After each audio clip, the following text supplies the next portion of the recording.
Oh yeah, the Spitfires are gone. So, hello and welcome back to Oakfield Farm. Um, Harvest is moving on, but before that, a quick update. The resistance is on since I found a solution. Uh, I found out why this telehandler didn't work because it picks up front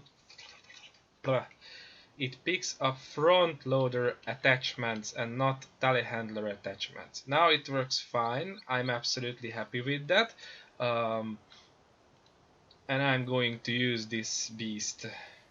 So, uh, I think that I will roll down the field with the Unimog because in today's video I want to be done with that field. There's not much left. From what I can discern, and then possibly move to the next field. And then uh, I would say for like a 90% uh, probability that I will do another live on Thursday, and once I move to the new field I will start that then. Let's check out the minimap real quick, like to see where are we moving and what is going to happen today. So, as you can see, there is very few left of this field. I don't think these are really there. It's just yeah. So that's all. And we're looking for another wheat field possibly. And since we don't have another wheat field ready to go, we are going to move to a barley field. The question is, will it be 15 or 37? Uh, or 29 for that matter. I think it's going to be 29, and it's going to be nice material for a quick live on Thursday. We surely will be done with that. And then we can move one more time. That would be great. Yeah, so that is what I'm going to do. So, and practically what I need the Unimog for is to move the header trailer. I'm not a huge fan of moving the header on the trailer with the combine itself, uh, especially when you have such a large combine for such narrow roads, as is the case with this map. So yeah, uh, this is how I roll. I like to pull with a not so usually with a not so big tractor. And while you can say that uh, this is not a very big tractor, even though it has more than 200 horsepower, but by size it's almost falling to the bracket of small tractors. Uh, so yeah, this is the reason I have to be very careful what I am using this for, because even though it has the horsepower, it doesn't have the sheer weight to counterbalance all the equipment it can pull around.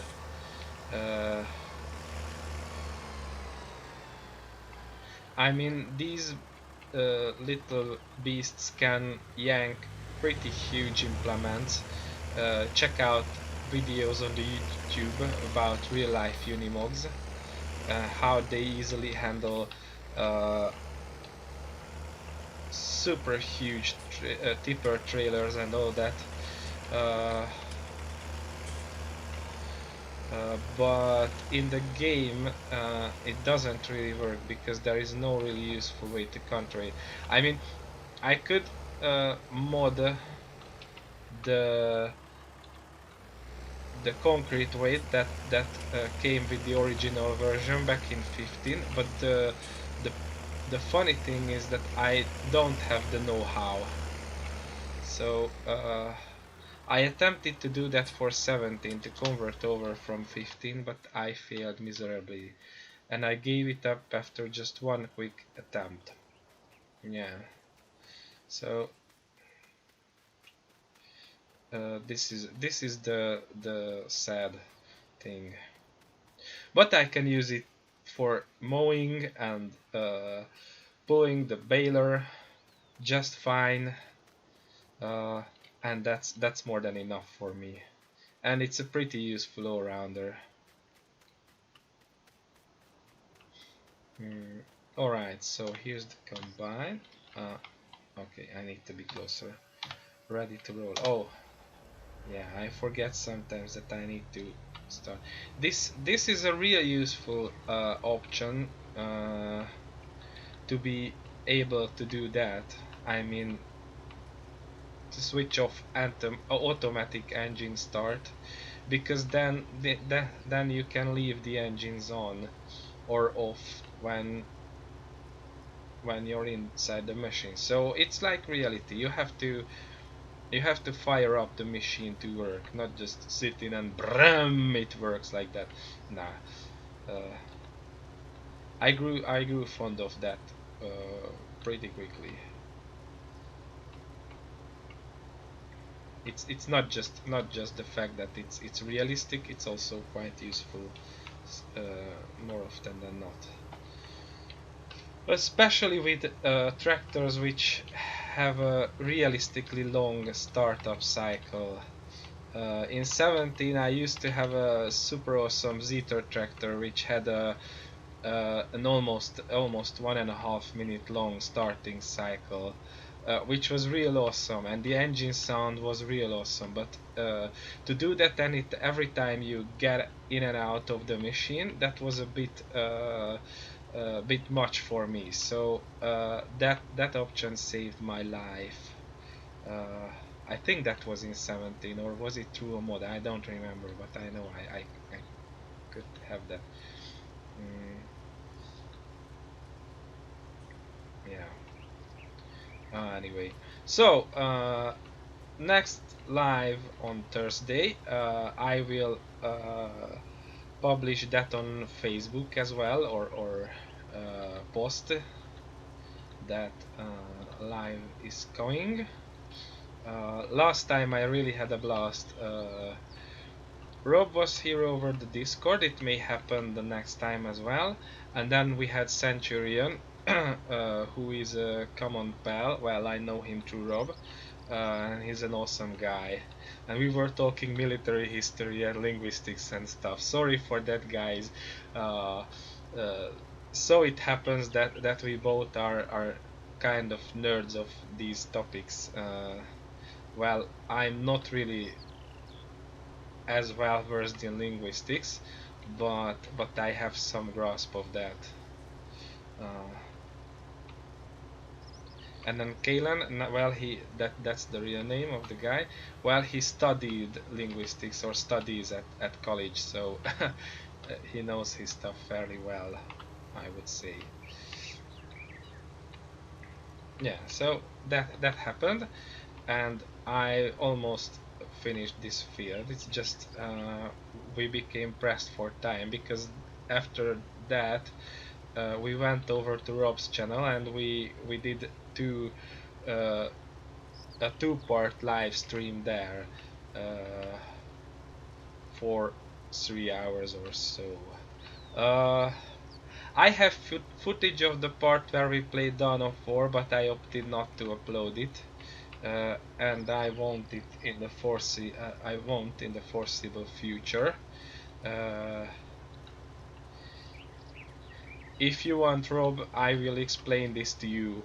I'm sending a message because I know he usually checks my videos as I do his.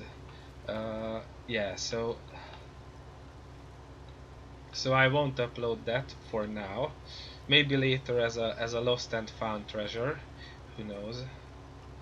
Uh, but you can check out the stuff over at his channel. You can find download links. You can find links to Rob's channel all over my videos in the descriptions, and I may just as well put a link. Now that I mentioned, I may just as well put a link in the description of this video. Yeah. Okay. another thing related YouTubing. I just wanted to say a huge thank you, guys, because my mod spotlight videos are an absolute success. Uh, I have record views out of them. I mean, like the first one with the torpedo tractor has almost 60 views right now, which is pretty much for a new channel that is barely 3 months old. Is it 3 months or just 2.5? Yeah, it's about that. Yeah. Uh, and that is absolutely huge. Uh, and the last live session got pretty, or the video I uploaded from that got pretty much nice numbers of views. So thank you for that, guys. That's really awesome. Uh, you should know that I do this channel for hobby reasons, and I enjoy the process of creating videos, and I'm not really in for the for get monetization and make a living out of it as quick as I can or something like that. No, it's really just a hobby. uh, I don't see myself quit teaching or having any other sort of uh, full-time job in the foreseeable future, because I enjoy that aspect of life um,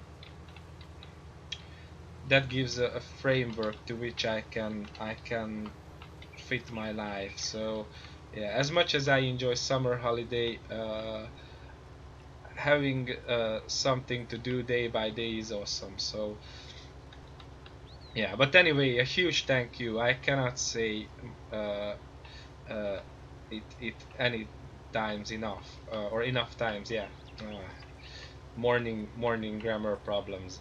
Uh, oh yeah, so there's that. Mm,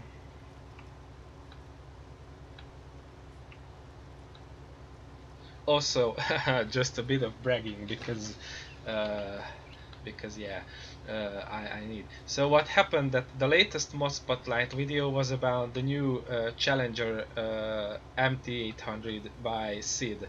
Uh, if you don't know the guy, he's making mods since 15 FS15, I think, and he's got pretty awesome stuff.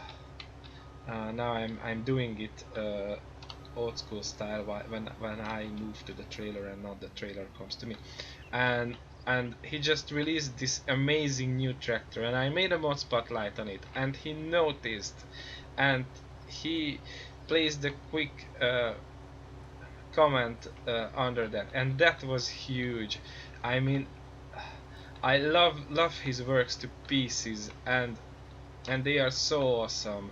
uh, and once his European spec STS combines come out, or at least one of them, I will do a video on that one for sure, because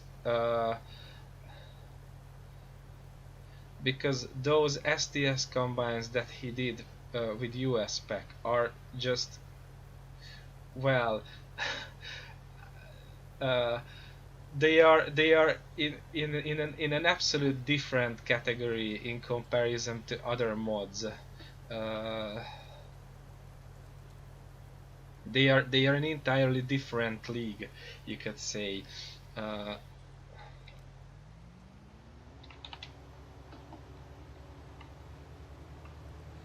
and the guy is massively talented.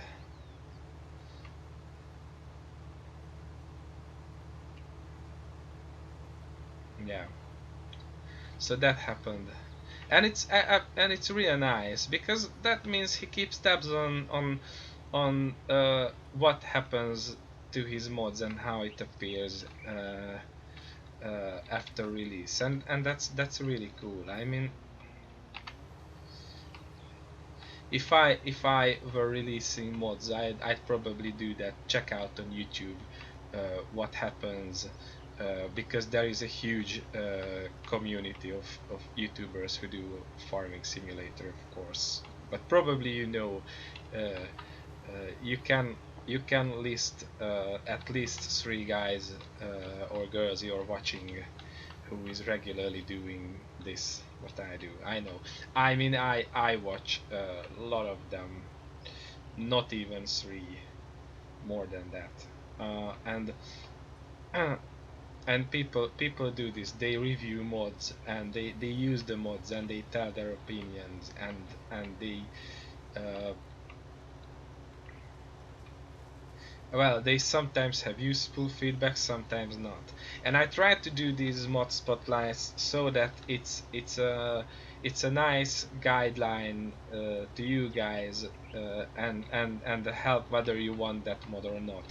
Uh, and I try to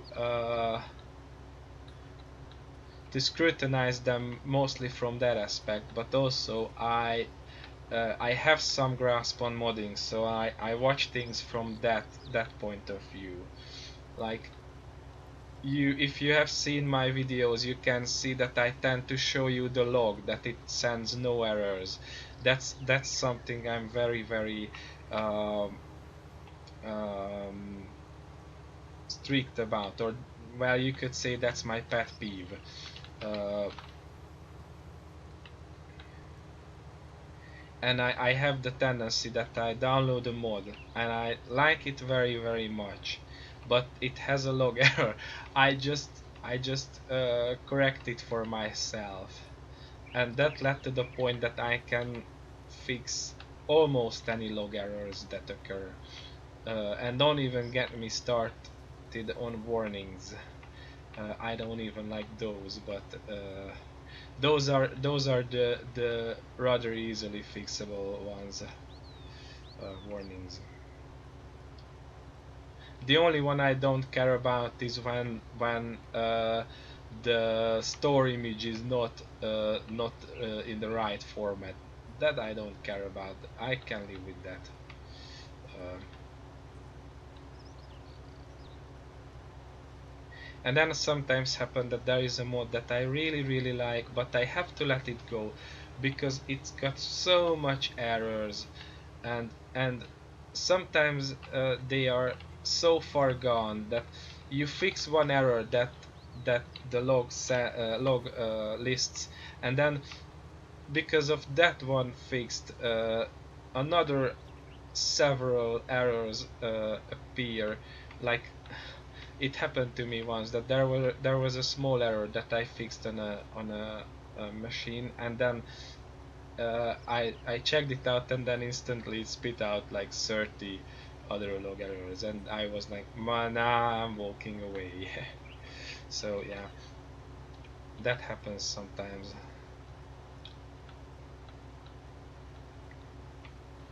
Also, real life stories, because I like real life stories. If you follow my videos, all sorts, by now you know that I have a dog.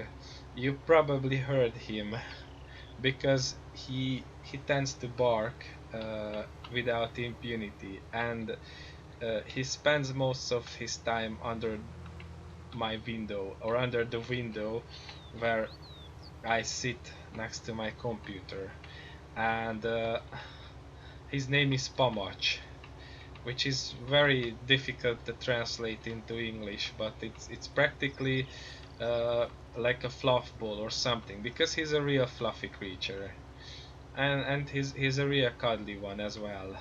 Uh, I may insert a picture of him at the end of the video, uh, and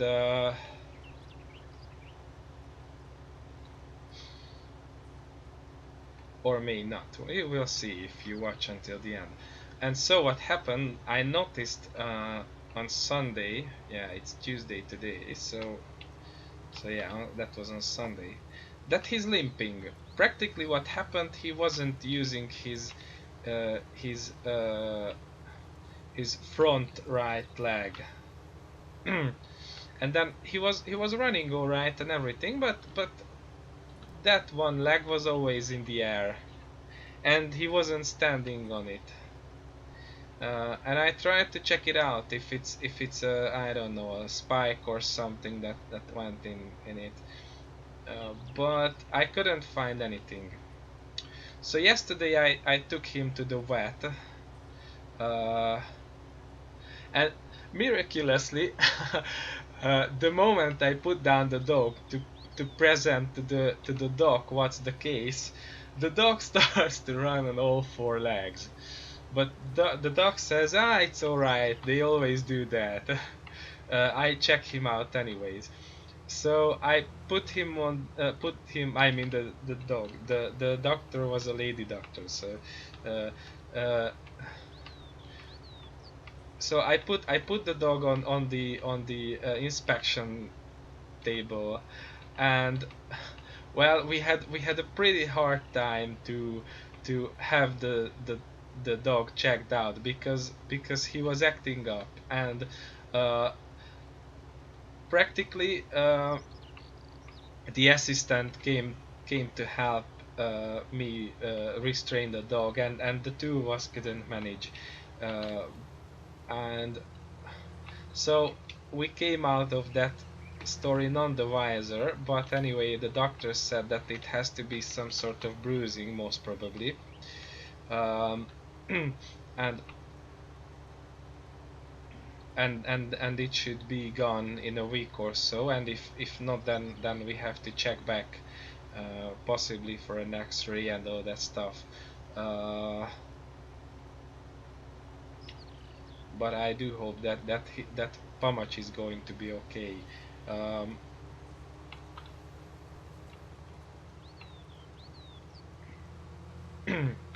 because that would cost a fortune, and it's not that I wouldn't spend a fortune on the dog in a whim, but if I don't have to, I would avoid that.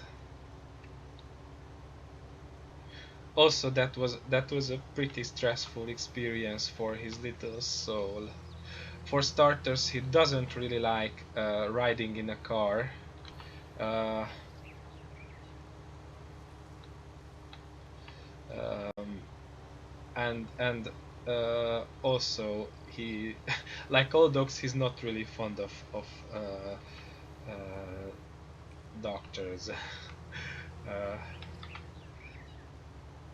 and all the quote unquote torture they do. I mean, I'm not against this because it's for the benefit of the dog. That they are not really as tactful as I am. Like I started to check out his paw, and he jumped, and jumped in my lap and said stop it, and I did so. But the doctor lady was more insistent, and Pamash didn't enjoy that. But we survived, and he got some good stuff out of it, some painkillers and all that. Uh, so so there's that.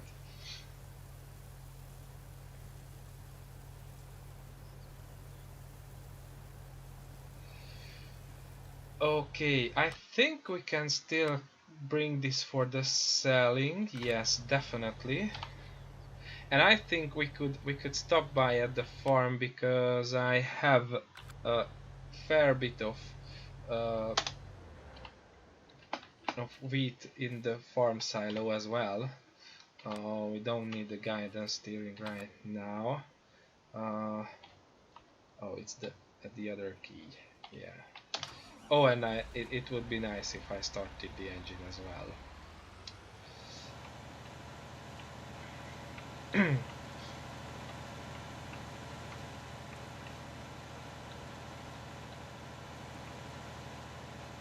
Yeah, so it's not easy to have a dog.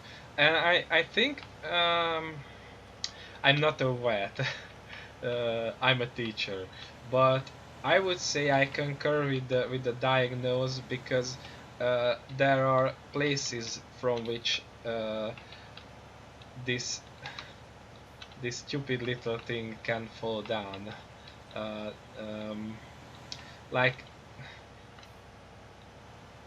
practically he has a dog house for himself, a really nice one, a handmade dog house, uh,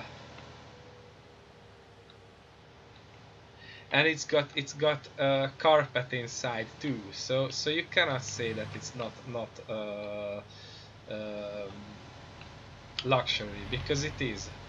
Um, but he doesn't use that. He has a chair that he uses. This horrible uh, plastic garden chair. Uh, we have several of those in the garden, and oh, I don't change view. Oh shoot! I said okay. We go the long road, guys. We take the scenic route, because again, talking made me forget where I'm going. Yeah. So anyway, uh, he has that chair for sleeping. He sleeps there, up in the chair. So that is a place where he can fall down from. Mind though, he's a small dog, but he's not the, not that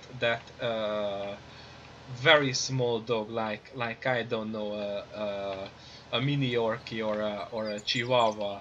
No, he's this normal size small dog, like uh, like 50 centimeters long and 40 centimeters tall. So not that absolutely tiny one, just not a German Shepherd either. Uh, so it can happen that he falls down and arrives in the wrong manner, uh, and hurts himself. And also uh, we have a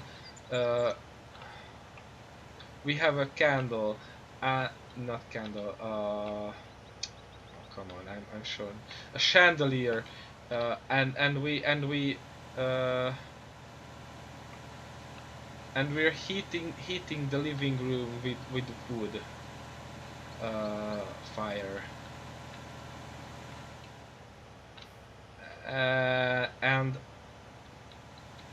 and we have this pile of firewood, just like the one. So that's an illustration over there next to the fuel trigger.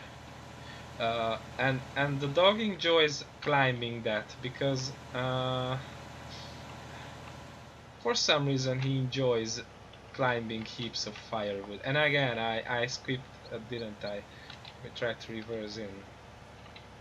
I really should stop talking while doing videos, shouldn't I? How about we turn around? Not very professionally. Yeah, so and he could have fell down from there as well. So it doesn't have to be like a venomous spike or anything like that. Wheat. Yeah, as you can see, we have plenty of wheat already in the farm silo. And now we have to turn around, haven't we?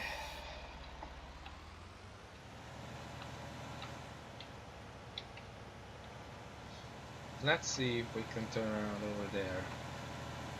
Yeah, so that's going on with the doggo, but I should hope he's going to be alright.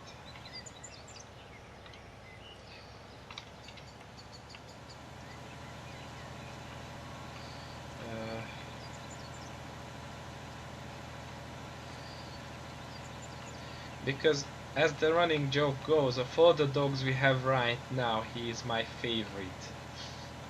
To understand that joke, we don't have any other dogs right now. He's the only one at the house. Yeah, I know it's a pathetic joke, but that's all I can come up with. Sorry, guys.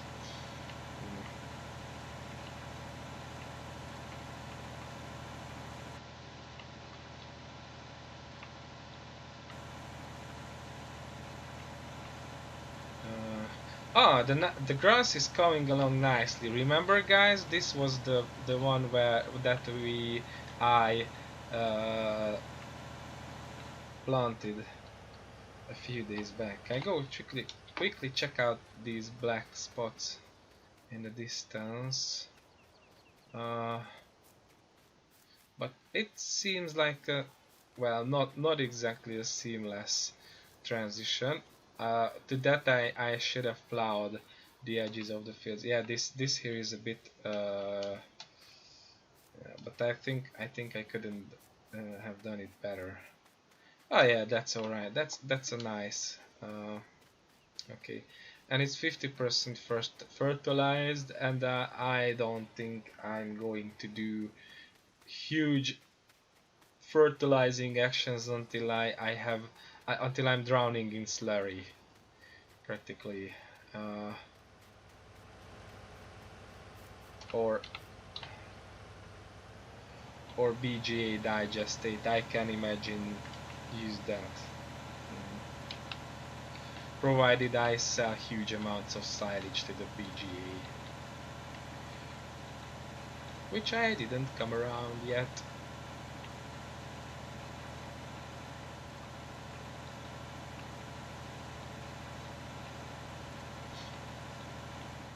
Yeah. Okay, so this one's nice, and also we can check up on the wheat field. Not that we couldn't do that anytime when we're going to the hilltop store. Uh, I think I mentioned that's the one the other day with the wheat, the accidental wheat, because I wanted that to be a grass field. Shame on me for my stupidity.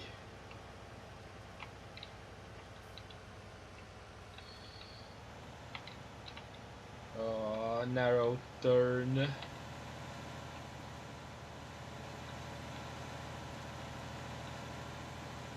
But we managed because we are awesome.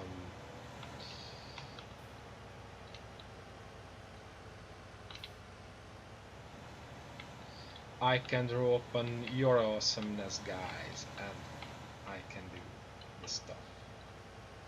Okay, let's dump it real quick like.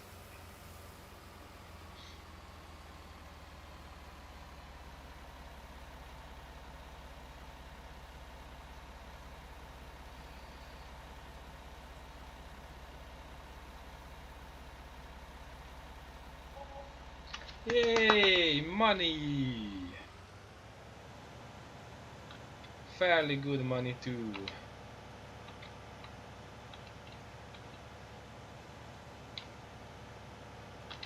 Whoa, that that came out a bit interestingly. Uh-huh.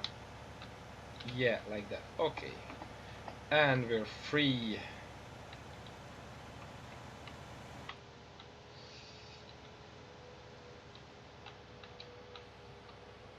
And we're going the usual way.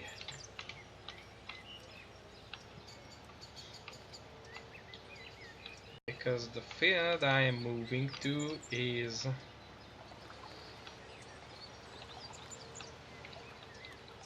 next to the one where I'm at right now. Alright, there's no traffic here, so I can just come out like that. I'm on the wrong side of the road. Or on the right side. Whoa, what happened? We hit something, I don't care about this.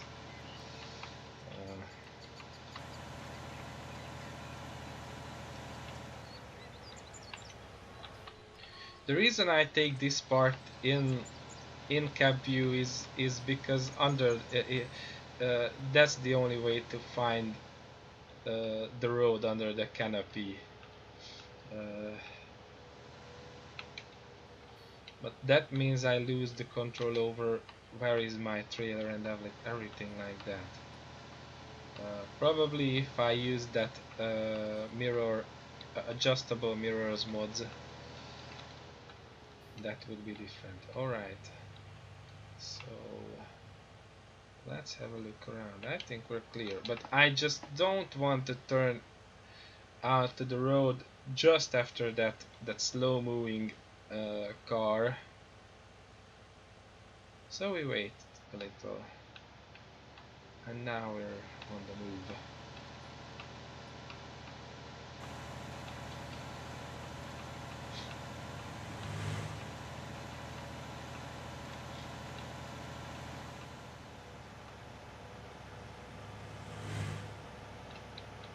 Now I have to find a nice way to park this tractor and trailer around the field that I'm moving to, so that it doesn't disrupt me moving the combine and the header.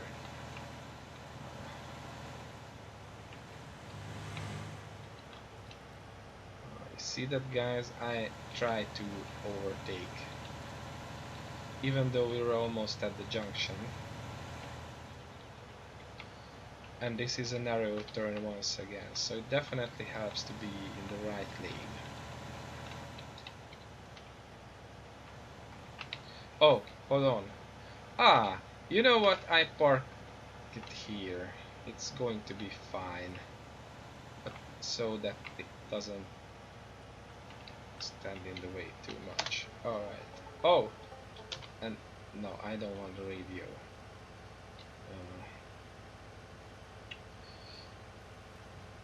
The radio is binded to the most Hungarian letter on my Hungarian keyboard ever, the long Ü.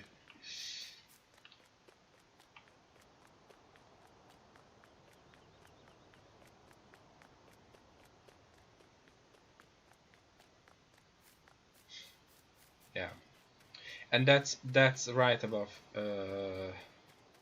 Shift and next to Enter. So I sometimes hit that accidentally. Also, since I'm left-handed, I navigate around with the arrows and I hold the mouse in my left hand. So running is bound to right shift for me, and jumping is bound to numpad 0, aka insert. Okay, let's jump out real quick like.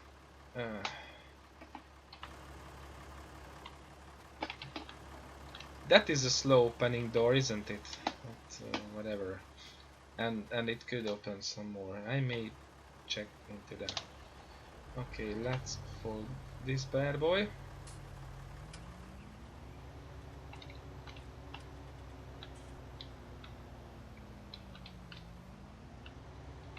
And detach the header.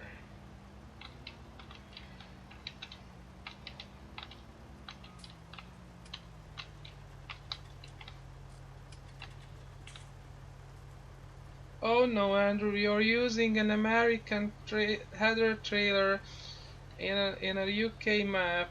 Yeah, and who cares? I like that trailer header trailer. So I'm sorry.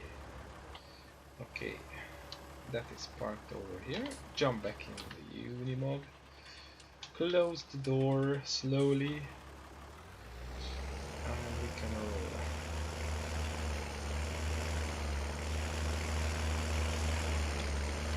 Just carefully, so that we don't drop the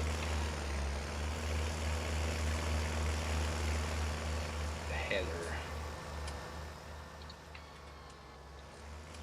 It would be so awesome if we could strap the header to the trailer, but I know for a fact that it has several reasons why not. And it goes back to the same reasons you cannot strap vehicles to trailers. Oh, now how I'm going to do that turning is... Oh, I'm going to cheat, because I'm that kind of person.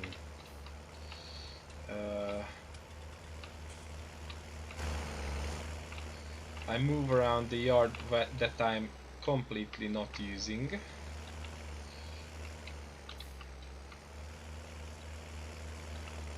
And I won't be using in the foreseeable future for other than storing things and selling bales, because here is a bale selling trigger.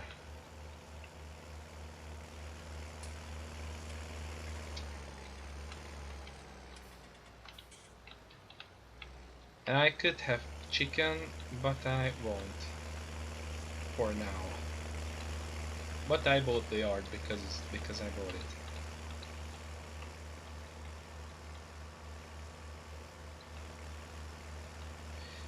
What I have to buy though is the yard up ahead with the horses, because I want horses at some point. But I think I skipped that up to the point when I move over to the new version of the map with seasons.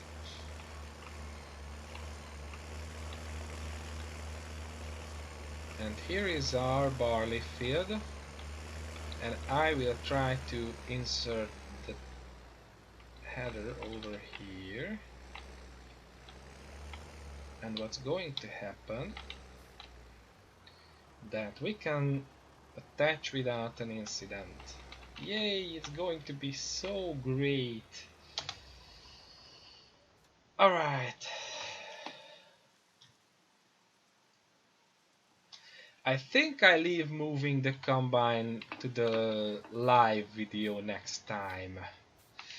And I say goodbye at this point. So thank you guys for watching, and see you next time. That's probably going to be Thursday around 9:30, 9ish in the evening, Central European time.